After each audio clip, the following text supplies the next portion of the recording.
The Cat's Whiskers podcast is proudly sponsored by the Bunkers Hill Hockley. Don't miss Panthers game day offers, including Coors Light at £2.50 a pint. If tonight's podcast actually did have a title, then it would be #LiveProblems. But we're here, we are live, and this is the AskTCW podcast.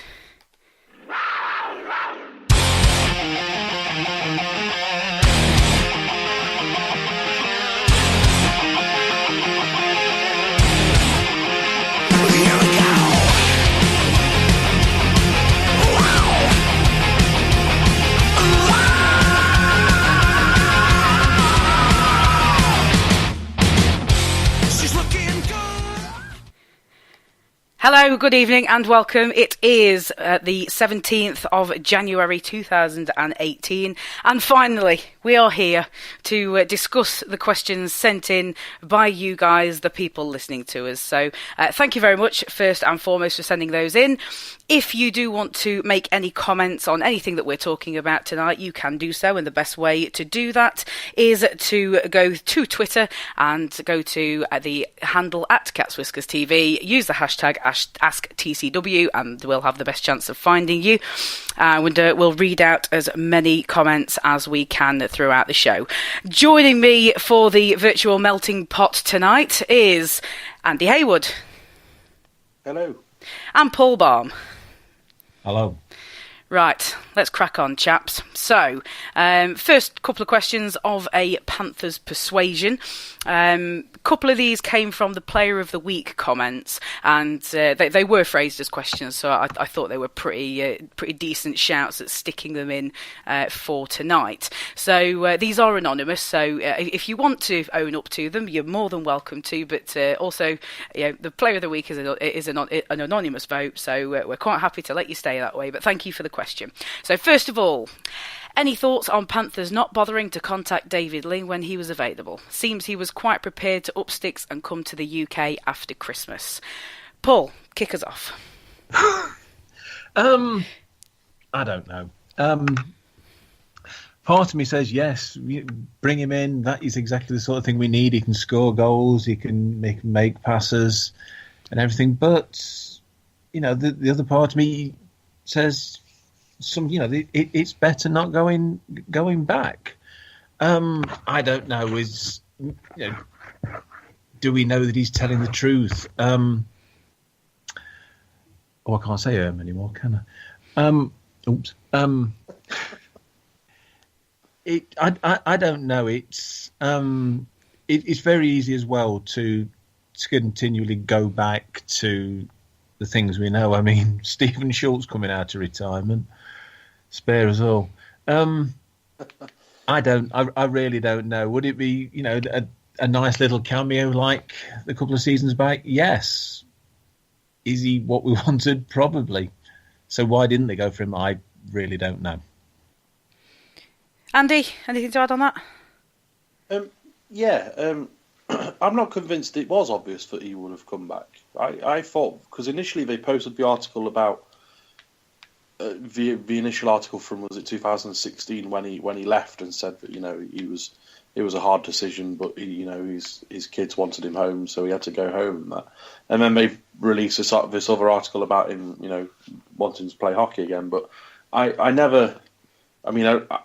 it was a while ago since I read it, and I have slept since then. But I wasn't under the impression that it was sort of like a I wanted to come back to Nottingham type piece. I just thought it was a piece on a former player, that the fans liked. And I'm of the opinion as to who's to say that we perhaps didn't contact him. But ultimately it's a man that left partway through a season because he wanted to go back home to his family. And I have no issues with that whatsoever. Mainly because of the stuff that he did for us on the ice. I think if he was a player that was here for a season or part of a season and does that, I don't think it's quite such a big deal as to sort of letting him have this one. But because of everything he did for this club and how great a player he was, you kind of can't begrudge him those kind of things. So I mean, all in all, like I say, I don't know if I wouldn't be surprised if there was talks, in the sense that I know that while he was here, he was pretty good friends with Corey, and they've always spoke highly of each other. So I'd be surprised. And obviously, he came back that season for a spell. So I'd be surprised if they don't keep in contact anyway, and that something like that perhaps wasn't brought up in conversation, but it just just isn't to be. And like Paul says, he is an incredibly talented player. He will score goals. He will create goals. And even at his age, he will still do that in this league. And every team will want a player like that. But by the same token, you have to be careful going back, particularly after an absence away. So you look at sort of the players that have done that in the past. Obviously, Linger himself has done it, and it was pretty much a success. But obviously, then he had to go early, and couldn't see the season out with us. So is that a success? I don't know. You look at Bruce Graham, and that wasn't a success. You look at PC Druin, and he was gassed after so long. Now, don't get me wrong, I think part of that was sort of being a bit of a scapegoat, but even so, he was still gassed. Patrick Wallenberg probably wasn't the player he was when he came back. And, these things happen.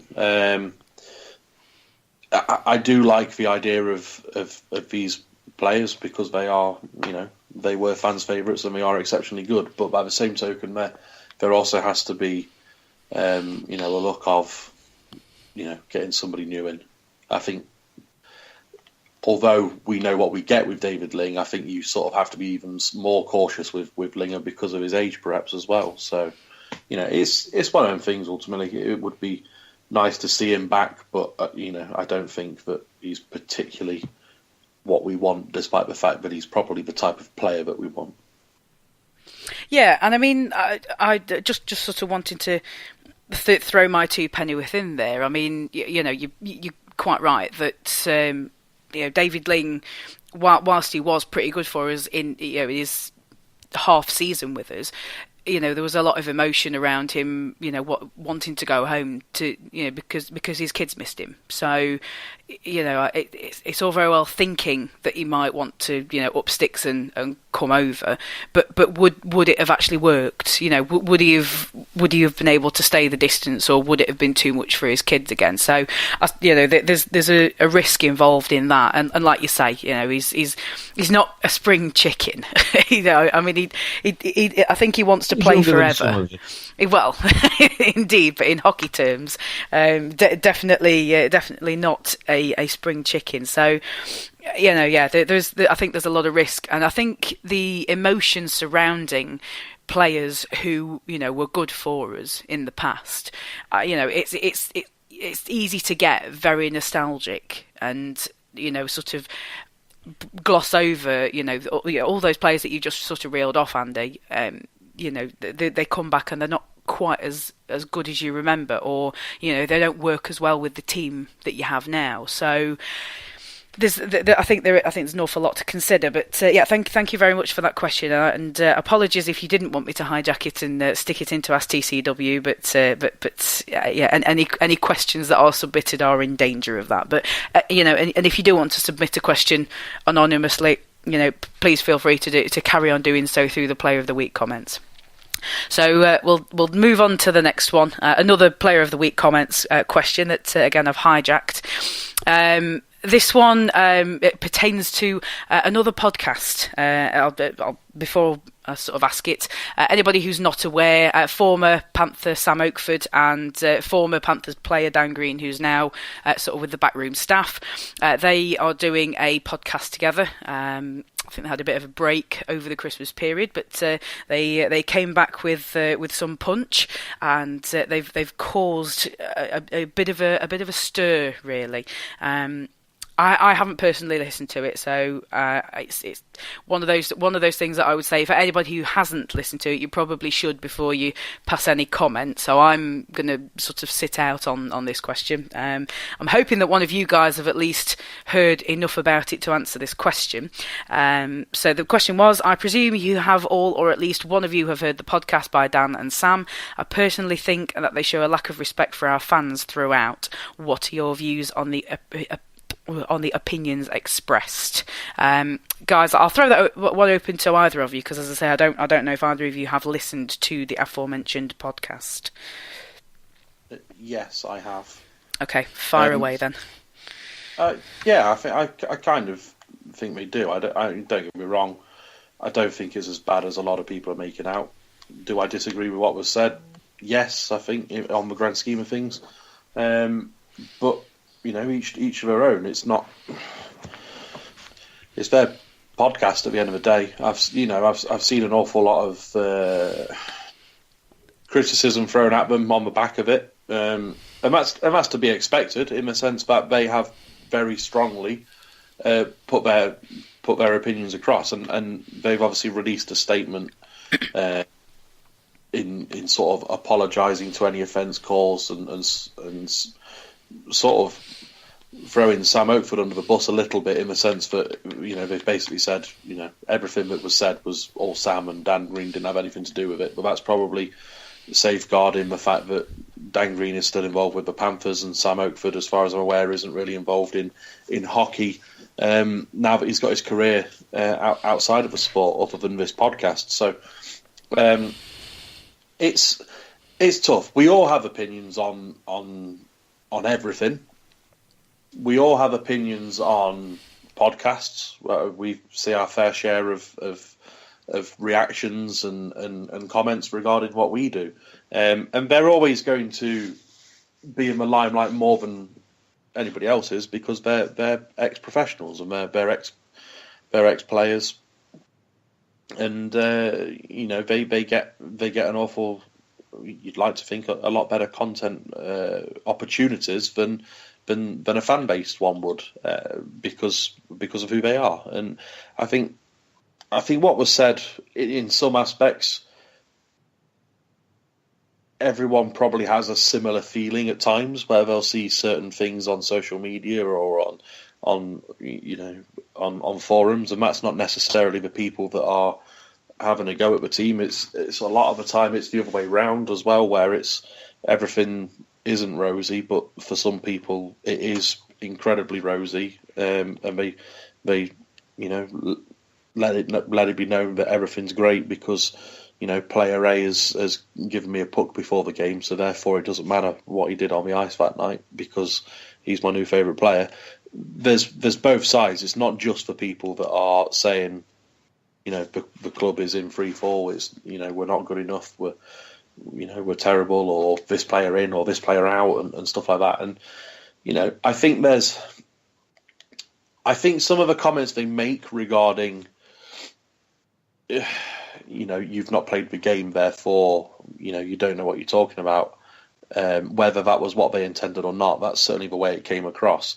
And ultimately that's ridiculous, because in which case everyone that goes to a game should sit in silence and accept what's going on with no atmosphere, and the game would be incredibly boring.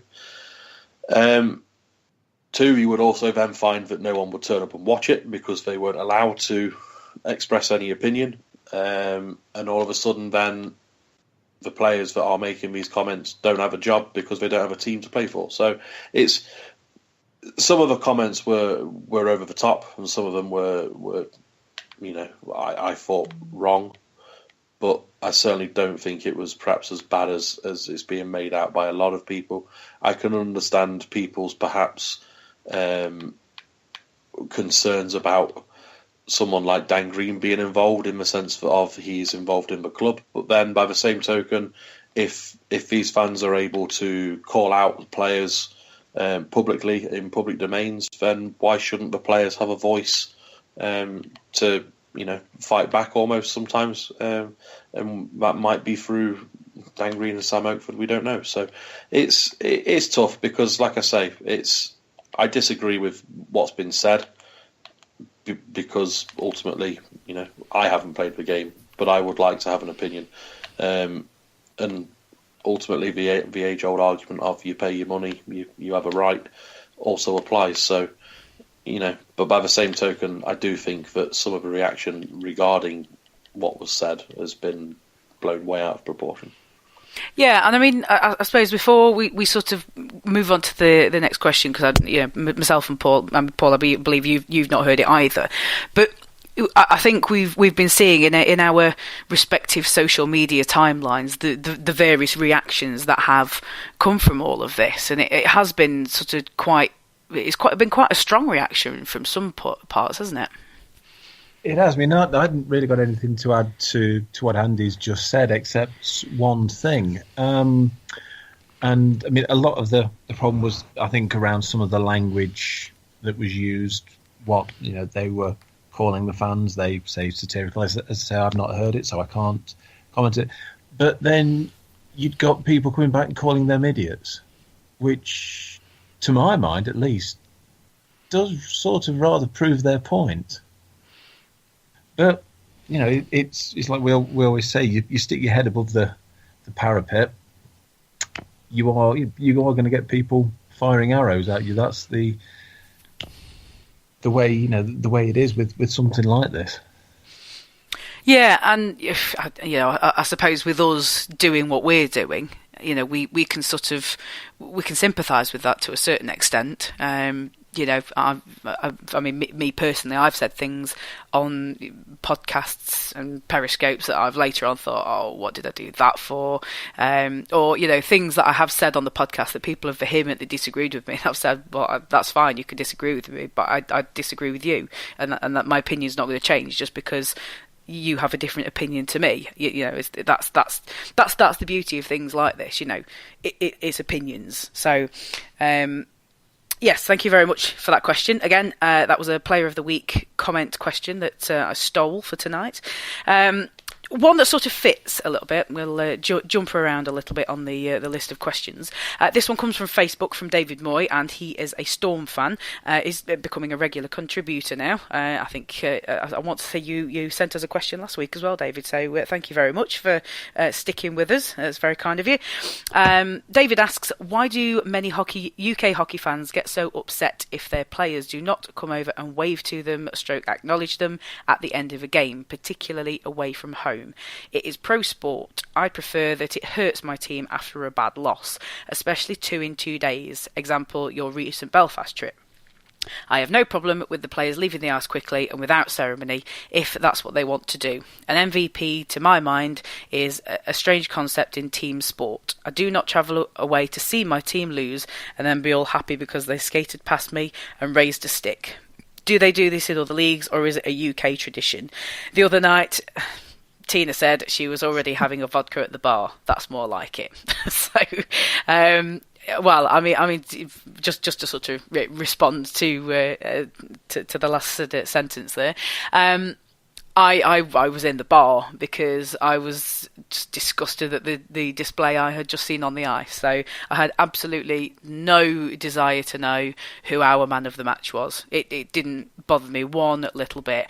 And looking back on it and, thinking around it in terms of, the reaction to that on social media and, and sort of putting it into context in David's question, I don't think I really care that they didn't come and skate over and acknowledge the fans, because it kind of, like David says, it kind of shows that it hurt them as well.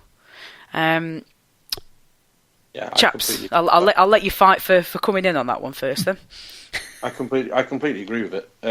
I'm sure most people are aware I'm a big New York Rangers fan, and I'm pretty certain in all the NHL games. Obviously, I know they don't do the handshakes either. But yeah, that's the thing they only do in the Stanley Cup when a series is finished, don't they? Yeah, and obviously, if Rangers lose, if it's in overtime, for instance, as soon as that puck goes in, the last player on the ice is usually the last player to get off the ice. Yeah, it's kind of a race, isn't it? Yeah, it's kind of a race to get into the dressing room. They're already in the down the tunnel before Lundqvist has got a chance to get past the blue line. So and I don't just think that's Rangers. I think that's across the board in the league. I think it's very much a case of you've lost the game. That's it. It's done. Time to go. And I appreciate that, obviously, over in the States, that they don't necessarily have like away blocks or away sections. So you could argue that if you were the away team in New York, it might be more difficult. Might be more difficult to acknowledge your away fans because they're going to be all over the building than what it is over here in this country. I do appreciate that there's a logic of, we've paid all this money, we've travelled all this way across to Belfast, and you can't even give us the common decency to sort of pop over and say thank you. But by the same token, you could argue they didn't have the common decency to put an effort in some aspects, going on what I've read, because I didn't see it. You missed nothing, mate, trust me. It's one of those things. I don't have an issue with them skating straight off at all, whether that's home or away. I appreciate that people will, because they'll see it as a sort of like a show of dissent, a mark of disrespect. You can't be bothered to thank me for turning up to watch that type of attitude. But for me personally, I agree. I think it does show that they're hurt and they're upset. I can't remember what game it was, but it might even have been the Sheffield home game on the 27th, where there was almost a race to get off the ice. They did a lap of the ice. It was more a lap of the halfway circle, like this circle at halfway, and just ran off the ice. And to be brutally honest, I kind of think that was best all round, because yes, we have a right to voice our displeasure, and ultimately they probably don't want to hear it, and that's, in my opinion, that's fair enough. I wouldn't want to be shouted at by 7,000 people, so it's I like I say, personally don't have an issue with it at all. If that's the way they want to go, if they want to go down a more North American route, I'm all for it. It's it's no different. It's kind of no different to at home. If we lose, we don't do the whole Rasta waving our hands in the air thing. It's very much a case of you just acknowledge the fans and get off the ice as quick as possible. But I wouldn't personally have an issue if they didn't acknowledge the fans. Paul, your two pennyworth. Just to bring something sort of different, different sort of point to that. Would we be having this conversation if we'd won and they just skated off? I don't think we would, to be honest. I mean, I remember back in 2013 when we were in Hull, one of their fans being fairly vocal on social media after that, that Nielsen didn't acknowledge the fans when we were singing his name. Oh, those were the days. And I remember saying at the time, I couldn't care less. Yeah. I couldn't care less. But I also get the idea that I also think to an extent that the team should have gone to the fans and basically thanked them for sitting through what amounts to 5 hours of that sort of rubbish. Frankly, there is and then to trot Steve Lee out the day after and say, thanks for coming, smacks of just seeing all the backlash on social media and going, we'd better do something. Yeah, and just to sort of talk around the point of the differences between other leagues. We've touched on the NHL because myself and Andy have got we've got experience of that. We're both NHL fans. I genuinely, I don't really remember how it was sort of. I went to Germany to watch some hockey, and I don't remember what was done for if there was any sort of end of match ceremony or anything like that. But it seems to be. I saw. I think there was. I've seen recall being in Cologne, and they interviewed the the man of the match actually on the ice. Yeah.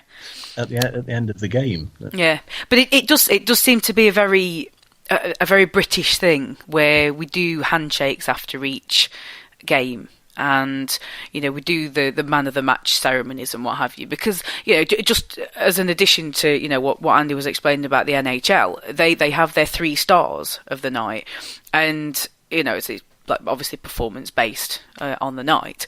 And if one of those 3 stars is from the team that lost, and they're the away team, they probably don't come out. You know, basically the 3 stars get called. They sort of do a cursory little skate around the ice, hold the stick up, and off they go again. But yeah, I have seen it before, where if the away team has lost, then their player doesn't even bother coming for it. So I'm pretty certain if the away team win, they don't.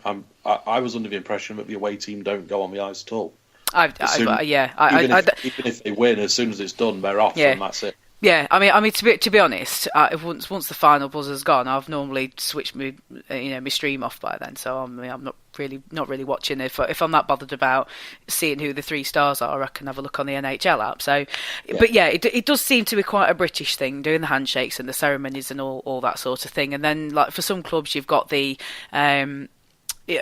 shirt off his back that they present it on the ice, and the 50-50 check will get presented on the ice, and then there'll be there's a seemingly endless stream of things that can happen on the ice. So I feel a bit sorry for some teams around the league, because if they've just been on the receiving end of a bit of a thumping, they've got to stand there and stay on the ice through all these blooming ceremonies, you know, all the things that happen after that. So that must just be a killer. That must just be horrible. So, yeah, I mean, it would have. Your point, Paul, about them, you know, getting Stevie Lee to come out and, you know, do an interview and say, you know, thanks for coming. It's kind of a too little, too late, isn't it? Really, it does feel like it's reactionary rather than actually having been done as I'd like to think it's. You know, genuinely is the wrong word, but you know, it's if they were going to do it, it should have been done on the ice, not, you know, just leave it there. There's nothing more you can do. You've gone off the ice, you've upset people, you know, and as you quite rightly say, would we be having this conversation had we won?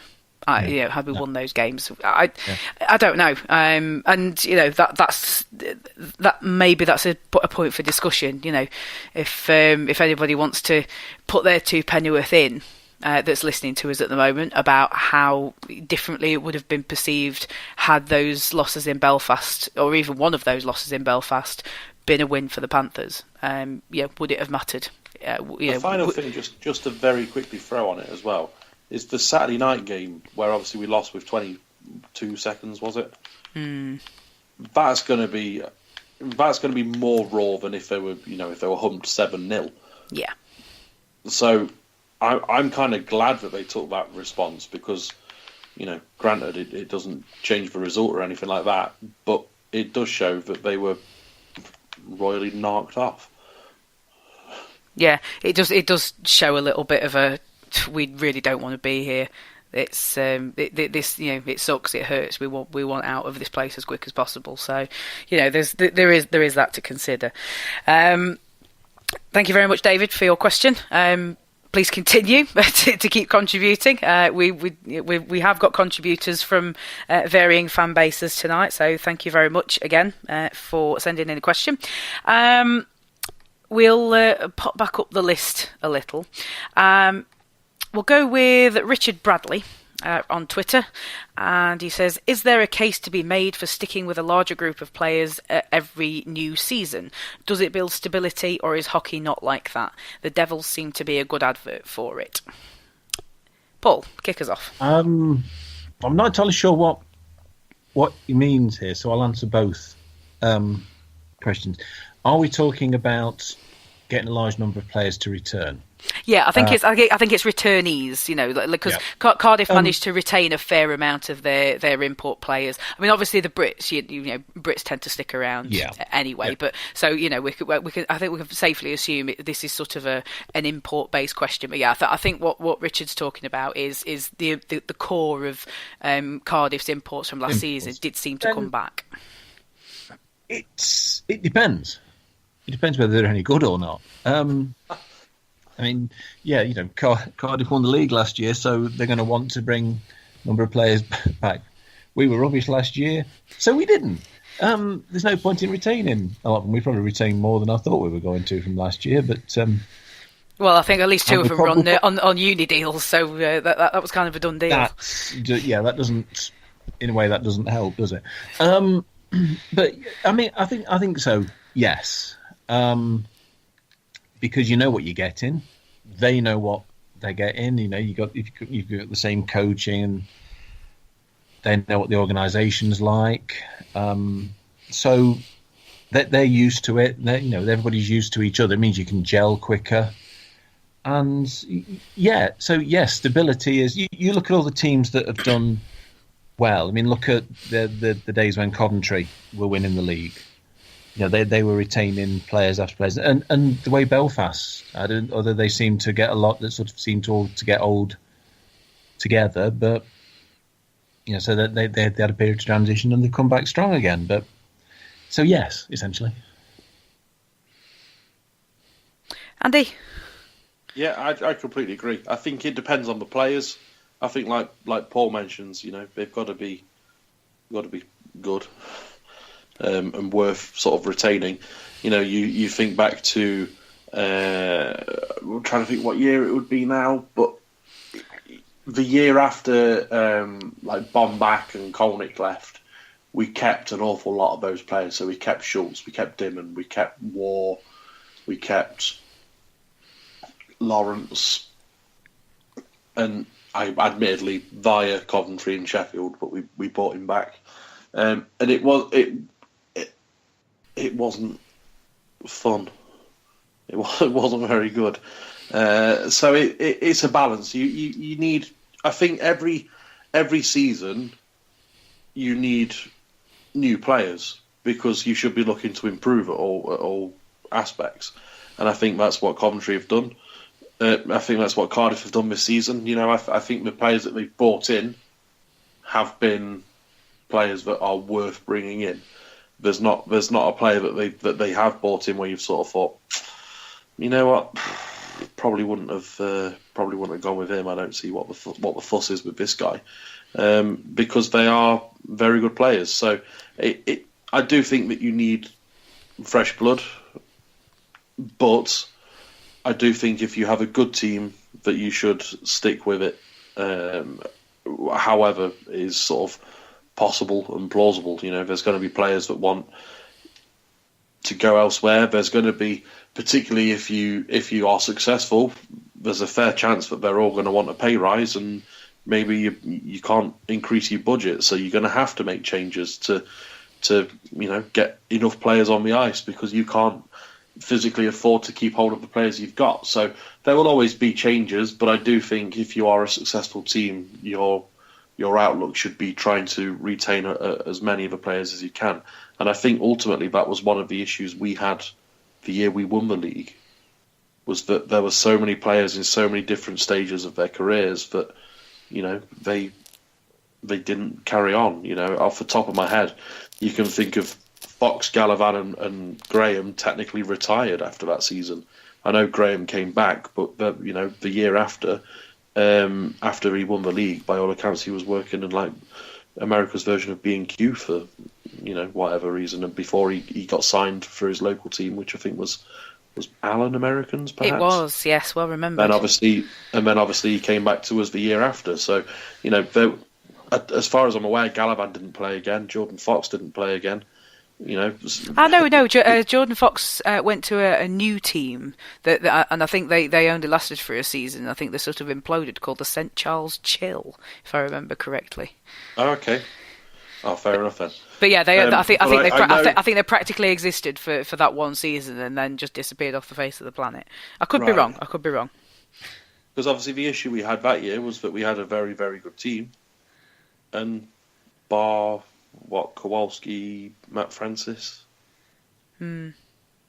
Benedict, was that all the imports that stayed? Perhaps I can't remember. But there weren't many. There weren't many at all. There certainly wasn't many, and like we say, if you're a successful team and you've got a good team, then you want to keep as many of them as possible. And we're proof of the pudding that it doesn't work if you can't retain them. And Cardiff are the proof that if you can improve on the areas where you need to make changes and keep a vast majority of your imports, assuming your Brits all re-sign as well, then you'll be in a good position at the start of the season.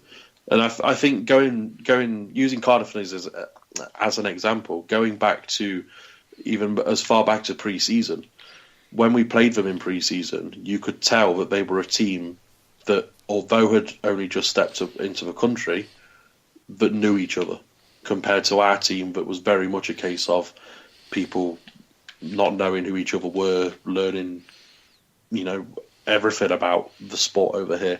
So, and that, I appreciate that's pre-season, but obviously you build on that in the sense that in pre-season they already had an advantage because bar, I think, 3 of them, they all played here last season. And obviously we're now in January and they've had all that time and the whole of last year to gel, the vast majority of them. So, yeah, it's a huge advantage. Just a quick note to sort of back you up on our player retention from the league winning season. I've just had a quick look on elite prospects, and 3 names I recognise. You were correct with Benedict and Francis, and also Eric Werner. Is a name I thought, but as I recall, he got injured about a month into the season, and that was him done. And I was devastated. I was absolutely devastated. But obviously, but AWOL as well. So yes, but I mean, Kowalski was part of the furniture for so long. You could almost be forgiven for thinking that he still plays for us. Yeah, but So sorry, Paul. Anything to add on that? No, not really. Okay. Because you asked me first. Oh yeah, of course I did. Yeah. I thought, do you think I'll be able to keep control of things with only 3 of us? But no, that's not happening. Right, okay. So thank you very much for that question. We'll keep on the sort of line of players and such. The dressing room and such.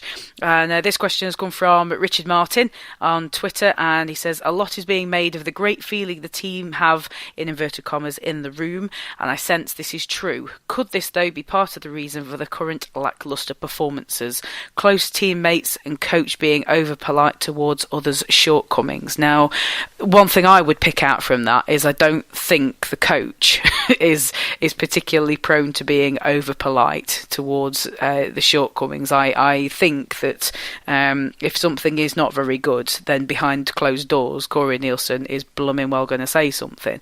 I think we did sort of discuss on a previous podcast that is not a guy who rants and raves in public normally, but I get the sense about him that he is a guy who will sort of lay a bit of a verbal smackdown on players who aren't doing their bit behind closed doors, and sort of make his feelings known that way. Just sort of on the whole question. Go on, I'll let you fight over it again, guys. Who's coming in first? I'll jump in on this one. I don't know really, because you teams that do well, you talk about how tight the dressing room is, but you could see at the start of the season that they did seem tight. So, but at the same token, you don't all have to like each other. A team, everybody on a team, any sort of team, your work team. There are people I work with I don't like, but they probably don't like me either. You don't have to like each other, but you have to be able to function as a team. So everybody's got the strengths, everybody's got the weaknesses, and the two mesh together.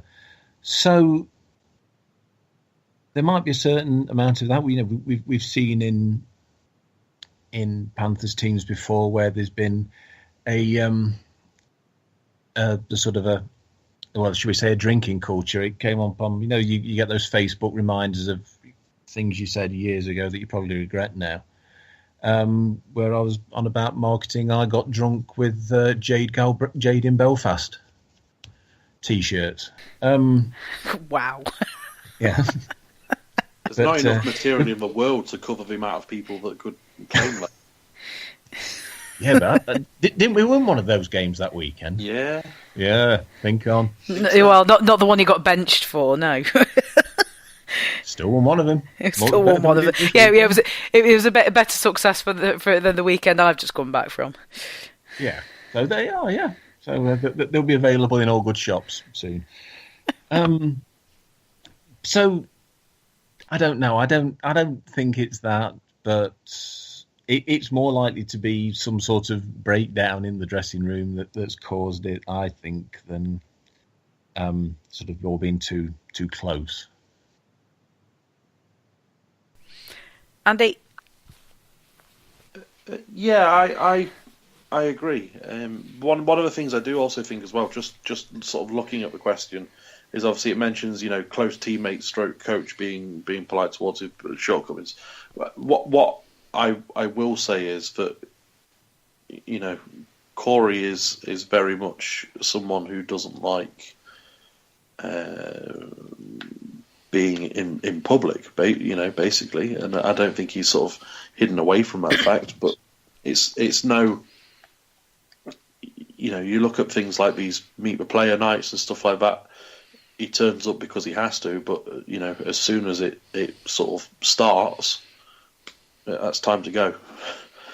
You know, so I don't think it's a case of the coach being too pally with the team. And I know that there was certainly talk of that kind of culture when Mike Ellis was in charge of that sort of, you know, he wanted to still be one of the boys when he was the coach, and it didn't come across well in certain aspects.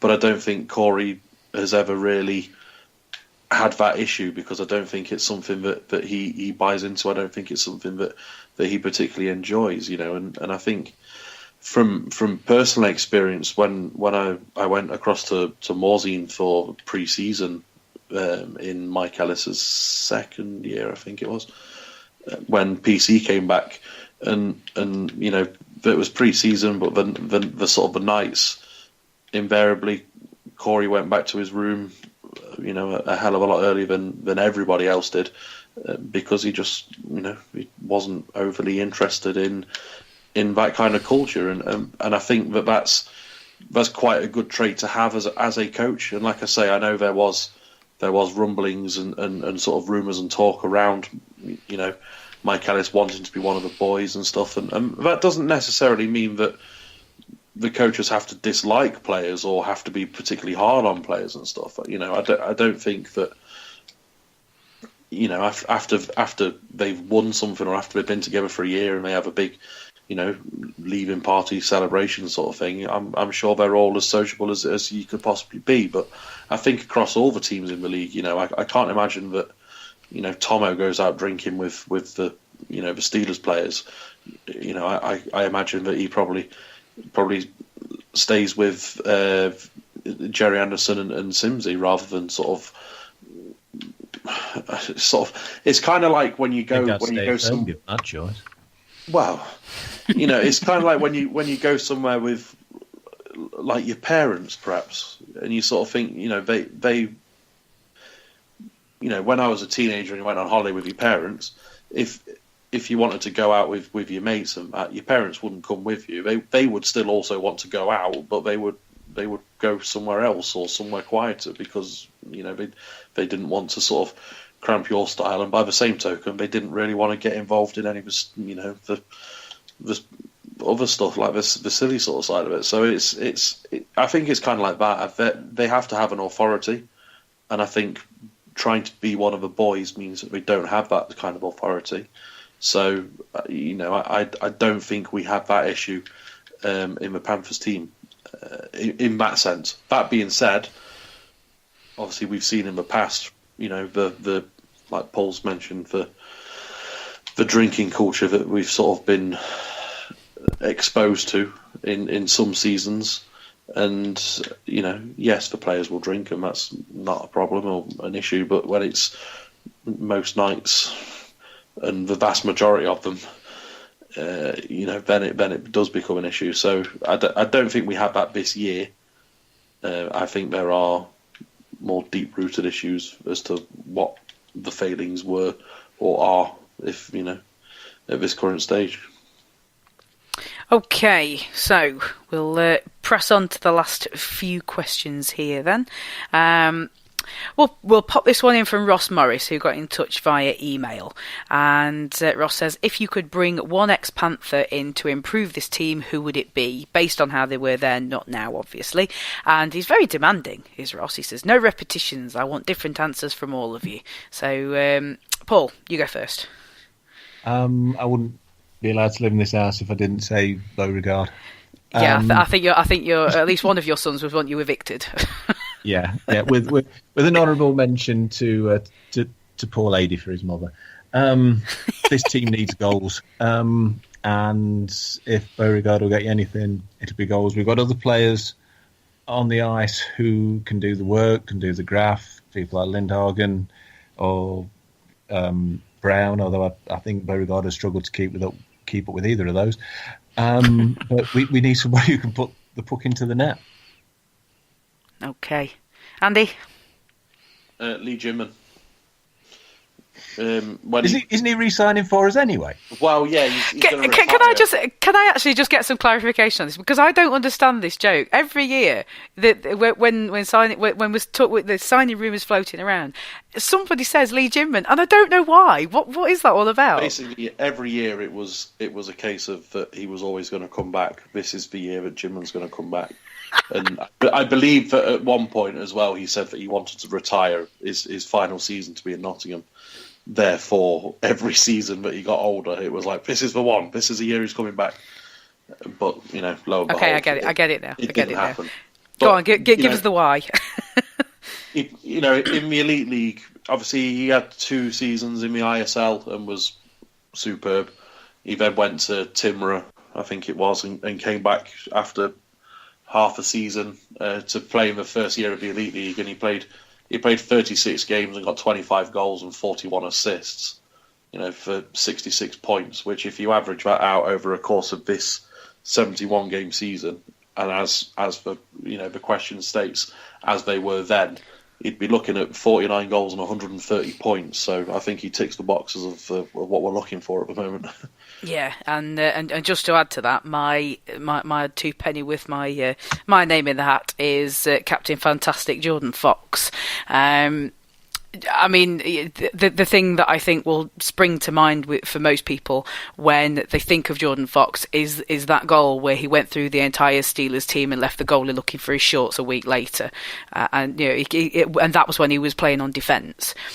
He was a player who would go he would go towards goal. He would get in the dirty areas. He'd be around the crease, and he just fought for and he thought if he thought there was a sniff of a goal, he'd be on top of it. He was like it was sort of a more. I don't want to do a disservice to Beauregard, but Beauregard was Mr. Goals. But Jordan Fox had, he had other play. He could take the puck from the corner and get it into the net. But as I say, don't want to do a disservice to Beauregard because, like you say, Paul, absolutely fantastic at getting the puck past opposition goalies. Can't fault him for that. But in the spirit of what we need right now, and who I think we could pluck out of a past team, if we got in our TARDIS and said, "Oi, come on, you're coming with me." For me, it would absolutely be Jordan Fox. Thank you. Very quickly, going back to Lee Jimman. I just had a look. He only retired in 2013-14. Damn him! Damn him! Yeah. So he still could come back for a season. Oh yeah. He could still do it. I mean, he got 39 points in 44 games that season in Switzerland. Yeah. Might I suggest that the Panthers organisation get to the phone number of one Mr. Lee Jimman, please? That'll do nicely, I think. Yes, so I think basically we're all saying goals is what we need right now, Ross. So thank you very much for your question. Let's have a look. Which one are we kicking on now? Last couple, I think, now. We'll leave the most relevant and the most recent subject matter till last, and we'll come to the other question that came to us on email from. No, it wasn't email. Was it Facebook? It was Facebook, wasn't it? This is the one that you picked up on and sort of stole from one of the Facebook groups, isn't it, Paul? Matthew Kane on Facebook. Sorry. Just doing me a bit. Yeah, just doing your bit. Matthew Kane says, when you look at our form, our next 10 fixtures, and the rate at which we've dropped down the standings recently, how much of a risk is it that we could drop out of the playoff berths? I'd say a 40% chance. Any advance on 40%, guys?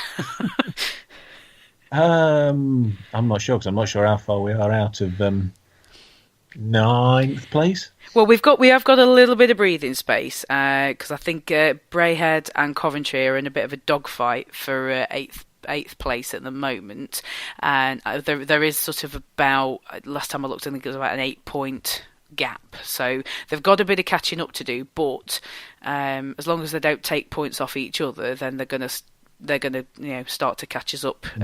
Give it 2 or 3 weeks. I mean, what worries me is where the next win's going to come from. You look at the fixtures we've got coming up, and you just think it ain't pretty. It's difficult. No, it's not pretty. And it's difficult to pick out the ones where you think, we've got a chance there. I mean, you could argue going to Milton Keynes on, is it Sunday? It's going to be, it's probably going to be our best chance, but that's no. Well, you say, I mean, last time we went there, we did lose. I mean, albeit it was the first leg of the cup, but we did still lose. Lost. Yes. Yeah. Yeah, I mean, the fixtures, the next few fixtures, if I just quickly have a look, Devils at home on Saturday, Milton Keynes away this Sunday. Next weekend is Giants at home on Saturday, Flyers away on Sunday. That's all. I already feel like I want to cry. And then the weekend following that, Steelers away and Stars at home. Stars are beginning to pick up a little bit of form right now, although they are having some injury trouble, which is not ideal for a team that already are a little bit short of bodies. I think they're sort of running 3 forward lines instead of 4. So that's the only one looking at the fixtures, until sort of beginning of next month, where I'm sort of thinking, we could get a win there, because that was one hell of a fixture list. And let's not forget we've got there's a cup game against Belfast in there as well on a Wednesday evening, home and away. So we've got two. We've got a difficult cup semi-final tie to be going at as well. So it's not a pretty looking January, and we've already had a very ugly December. Andy, anything to go on? Any advance on 40%, I suppose? Yeah, I'm going to be incredibly controversial. Oh, here we go. Go on, buckle up, ladies and gents. Go down fast. I still think we'll finish in the top 4. Ooh, I think my heart just stopped. Silence it deserves. Yeah. It's stunned silence, isn't it? Really? Yeah. I mean, don't get me wrong. On current form, not a chance. But I would be amazed if we carried on at the ratio, at the current form that we're on. I really would. And I think looking at the table overall, I think that the top 4 will be Cardiff, Belfast, Sheffield and us. I think Fife and Guildford will lose steam as the season gets longer. Well, Fife have got an incredibly difficult February and March. They're behind by a good 4 or 5 games behind a lot of teams, and they're playing catch up at the end of the season.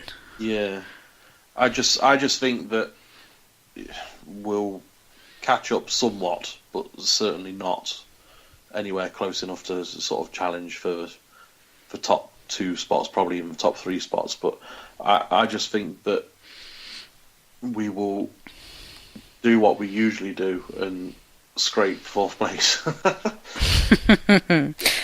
Yes, welcome to mid-table mediocrity, and welcome to being a Panthers fan. If you're new to us, if you're not new to us, then you'll probably be used to this, unfortunately. Yes, so controversial answer there from Mr. Haywood. And there's a fair chance I could be completely wrong.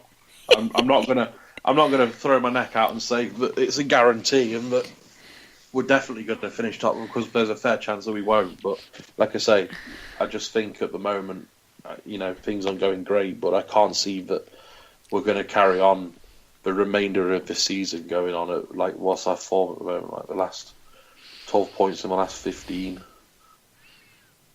In the last 15 games, I can't see us maintaining that. I think we do pick up more points from that over the course of the remainder of the season.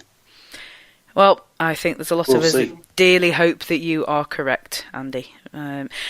So we'll come to the last question, and then we'll wrap things up. Earlier today, the Elite League announced the seating plan for Elite League playoff final weekend 2018. And as per usual, there were the usual gripes and groans, and why haven't we got more blocks, and why have the Panthers got loads of blocks, and lots and lots of gripes and grumbles about tickets. One thing that may help a few people is it's a little closer to and possibly after some people's paydays this year. I can remember feeling a little bit feeling the pinch a little bit last year. So I'm quite grateful that it's been pushed back towards the end of the month. So Elite League, if you've done that on purpose, then well done. Thank you very much. I appreciate that. So, this question has come from Kenwin on Twitter, friend of the show, regular contributor. Thank you very much, Kenwin. He says, a topical one for you. Blocks being announced for playoff finals weekend 2018. How do they arrive at how many seats from each team may be needed? Steelers only 3 blocks to Panthers 4. Can't be average gate. Is it history, perhaps? Go for your life, guys. How's it not the average gate? Well, yeah, that's what I thought. Admittedly, I've not looked into this in the slightest, but it looks like it might be average gate. Yeah, well, I have looked into. I have a page on my extensive spreadsheet because I'm a geek and all that, where I do record attendance, and on a game per game average, we are actually bringing it in the most. So it could be average gate is a possibility. Now, if you're talking percentage of fan base to size of arena, then that's a whole different kettle of fish, because Cardiff are killing that hands down. They're operating. Not so much. Cardiff are operating at about a 96% capacity. In total. In terms of games played to fans they've brought in, they've had several sellouts, and they very rarely drop below the 3,000 mark when they've got a home game. So it's obviously not on that. So I think average gate is a decent shout for me. I reckon that based on past history, that's also taken into consideration, and you've got 2 new teams to account for, and you don't know how many they're going to bring. You don't want to upset them. It's also, at the end of the day, down to proximity, and which leads to travel costs. Nottingham was obviously very close to Nottingham, and so most of its fans. Sheffield is not quite as close, and I think so. And so that's got to be taken into consideration. They've also got to look where the demand is, and it seems to be the same formula that they come up with, and the crowds look fairly decent to me. I mean, with all due respect, you've got things, I think it was Edinburgh, Fife and Dundee all in one block. Yeah. Well, who does it serve for them to have a block each?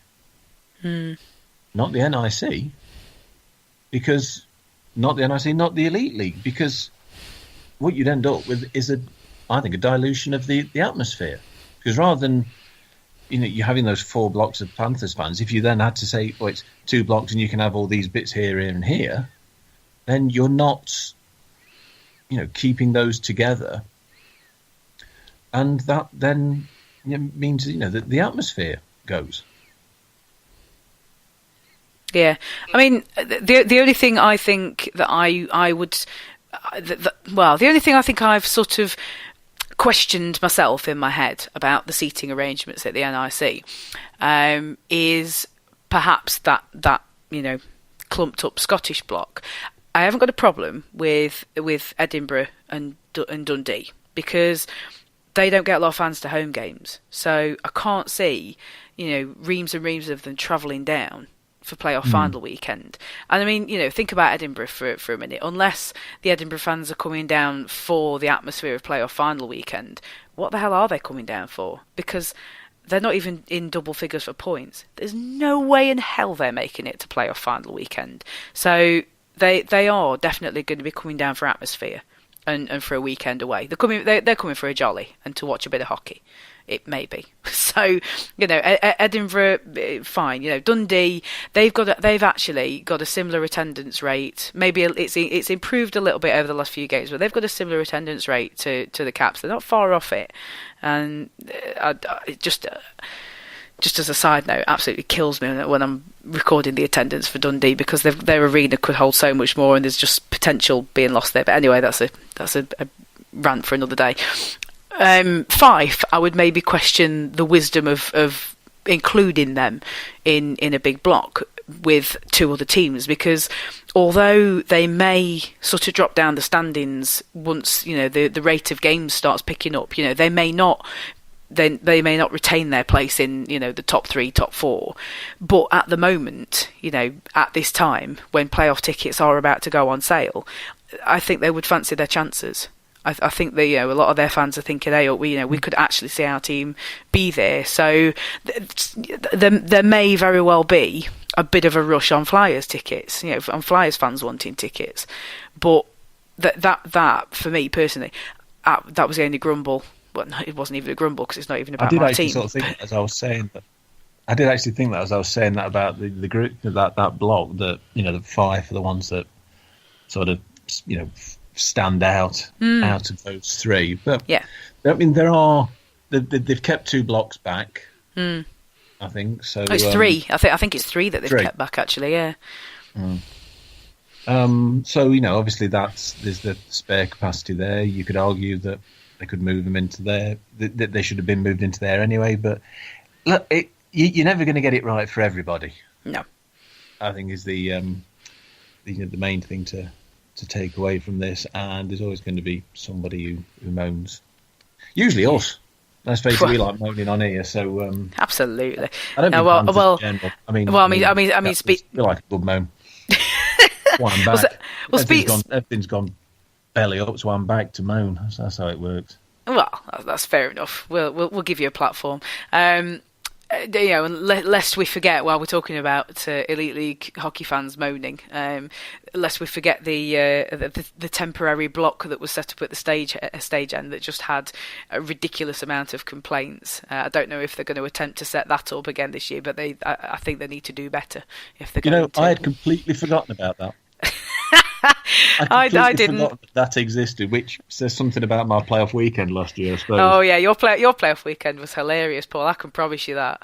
It was hilarious. But bear in mind, for different playoff weekends that we would have, myself and Paul, I can't remember that bit either. Yeah, you see, because I was sober all weekend. Yeah, of course you were. See, might have a scar on my leg from it, but I was sober all weekend. I've got the worst memory. How have I managed to remember that and you two haven't? I'm absolutely flabbergasted. What did happen? Because you mentioned this earlier and I didn't ask. What, the scar on my leg? No, the away team. That mixed blocks thing. Well, I can't remember. What was all the complaints about?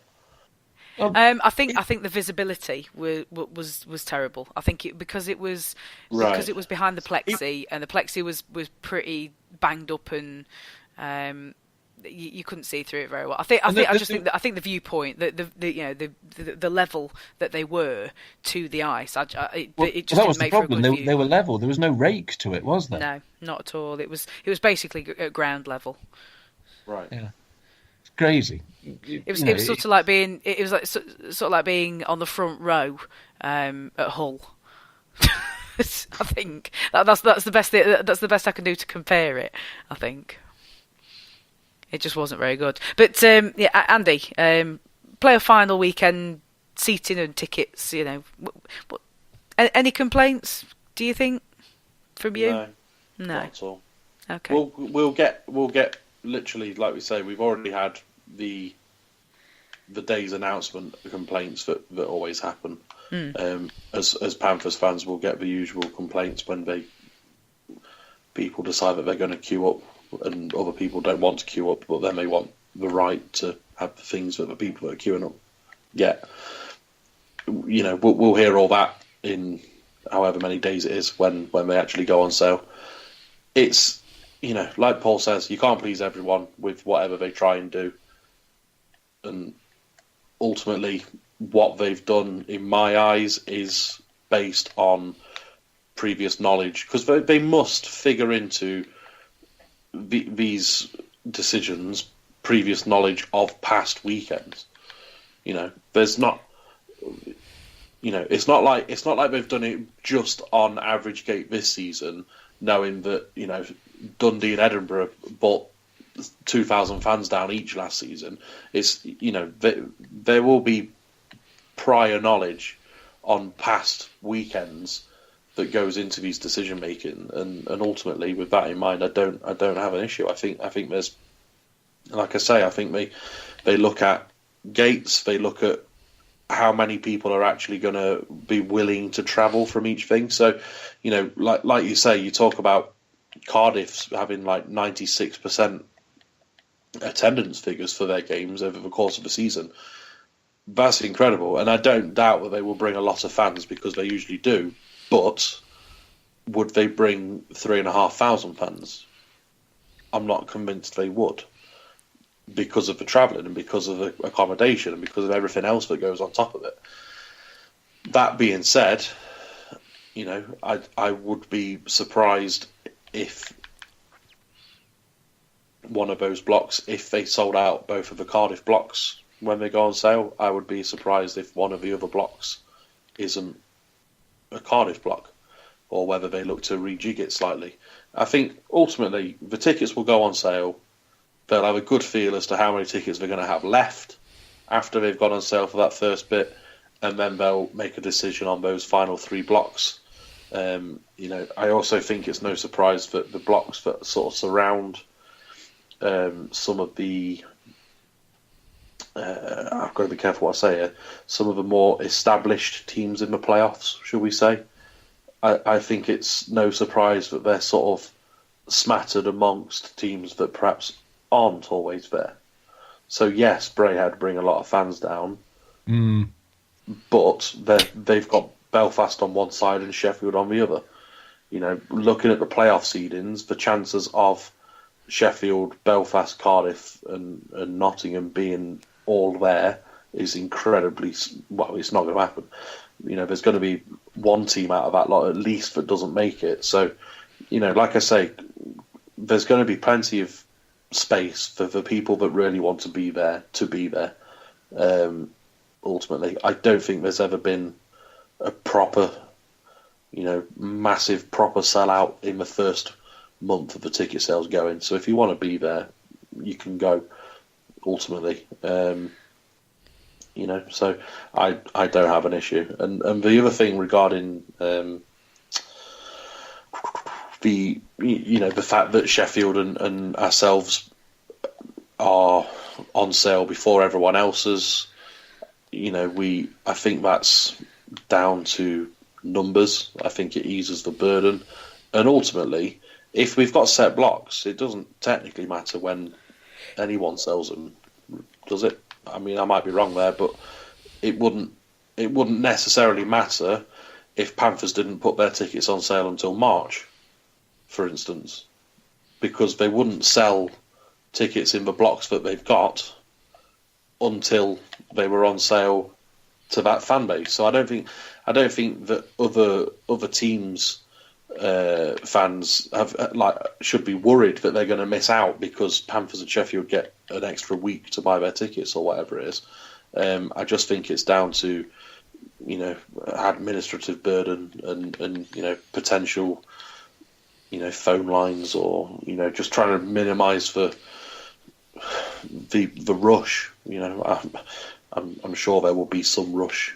You might wonder why there's some rush, but I'm sure there will be. So I just think it makes sense. Like I say, I don't think it's going to hinder any of the other teams. I don't think that they've got anything to sort of be worried about in sort of, it's not fair. They're going to get all the best seats because we've got allocated blocks. So I don't really have an issue with that either. Okay. I think we'll leave that there for tonight. Thank you very, very much for sending in your questions, everybody that did. Apologies if we didn't get a chance to read yours out. We will try and do that in a future AskTCW podcast. So I think all that remains for me to say is thank you very, very much to Andy Haywood. Anytime, no worries. And to Paul Balm. That's all right.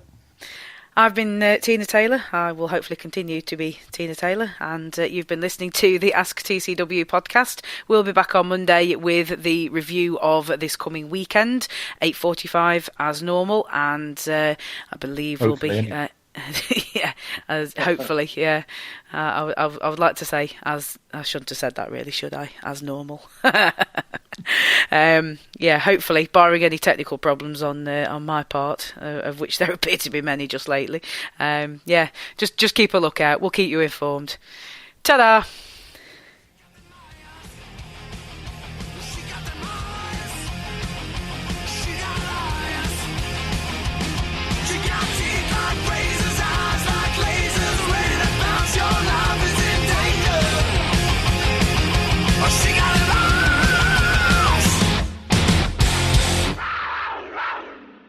This edition of the Cat's Whiskers podcast was brought to you by the Bunkers Hill Hockley.